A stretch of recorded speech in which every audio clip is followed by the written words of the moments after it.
तो इस वक्त मैं दिल्ली में हूं और हमारे साथ आज़ाद समाज पार्टी के राष्ट्रीय अध्यक्ष चंद्रशेखर आज़ाद हैं, जिन्होंने अपना दूसरा स्थापना दिवस मनाया आज़ाद समाज पार्टी का। उनसे बात करेंगे। जी आज़ाद भाई, चलिए शुरू करते हैं। तो मैं थोड़ा सा कंफ्यूज हो गया कि आपको हारने पे सहानुभूति दूं या दूसरे स्थापना दिवस की शुभकामनाएं दूं, थोड़ा कंफ्यूज हो गया मैं। नहीं, सहानुभूति की तो पिछले 5000 साल से हम लोग जो है ना, उसके तो सहानुभूति के अवसर तो बहुत आए। आगे बढ़ने की लड़ाई है और उस लड़ाई में हम तैयार। एक गरीब का बेटा हूं तो हारूंगा नहीं। मिट्टी में खेल खेल के बड़ा हुआ, बहुत ठोकरें खाई, रुकूंगा नहीं। और जब तक ये गरीबी जिसमें मैं पैदा हुआ, जिसको मैंने महसूस किया, जब तक ये गरीबी जड़ से नहीं खत्म होगी तब तक आंदोलन रुकेगा नहीं।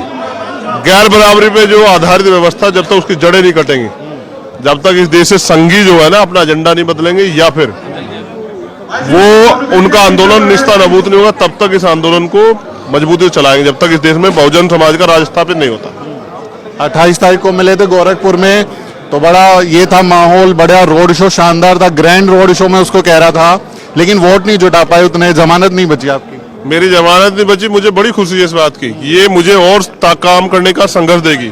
लेकिन मैंने तो, क्योंकि हमने मेहनत की, हम नए दल थे, लोग ये सोच रहे थे कि विकल्प को वोट दे जिससे कि बीजेपी आसानी से हार जाए।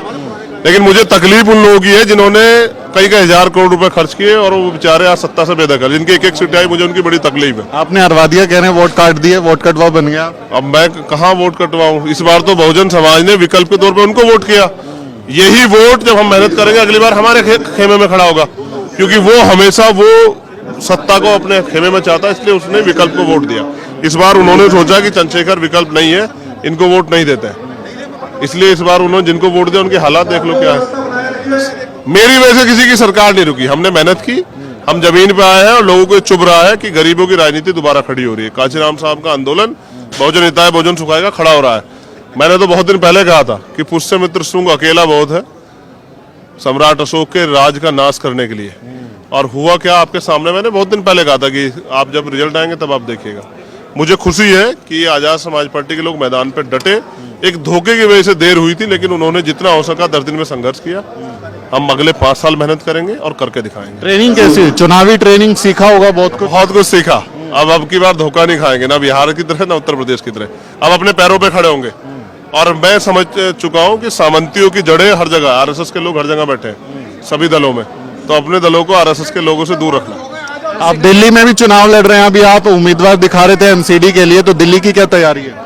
हमने दिल्ली में एमसीडी के चुनाव में यहाँ की टीम ने, क्योंकि उन्होंने यहाँ मजबूती से काम किया है, उन्होंने यहाँ प्रत्याशियों की लिस्ट तैयार की है। वो प्रत्याशी यहाँ दमखम से जुटे भी हैं और मुझे उम्मीद है कि मैं भी एक कार्यकर्ता बन के उनके लिए यहाँ काम करूँगा, गली गली जाकर उनके लिए वोट मांगूंगा। क्योंकि मैं किसी बड़े बाप का बेटा नहीं हूँ, ना महलों में रहता हूँ। मेरा काम है संघर्ष करना और मैं संघर्ष करना जानता हूँ।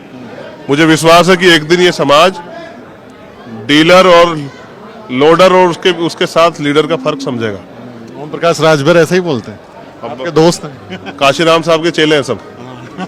तो ये चंद्रशेखर आजाद थे, जिनका कहना है कि लीडर और लोडर में फर्क महसूस करेगा और बहुजन समाज एक दिन अपने नेता को पहचानेगा, जिन्होंने दावा किया कि वो कभी ना कभी सत्ता में अपनी सरकार जरूर बनाएंगे। इस बातचीत के बारे में आपका क्या कहना है, कमेंट में लिखें और हमारे चैनल को जरूर सब्सक्राइब करें। मेरा नाम सुमित चौहान है और इस वीडियो स्टोरी में मेरी मदद करें मेरे सहयोगी मोहित। फिर किसी वीडियो में मुलाकात होगी दोस्तों। द न्यूज़ वीक के YouTube चैनल को जरूर सब्सक्राइब करें और घंटी का बटन दबाएं।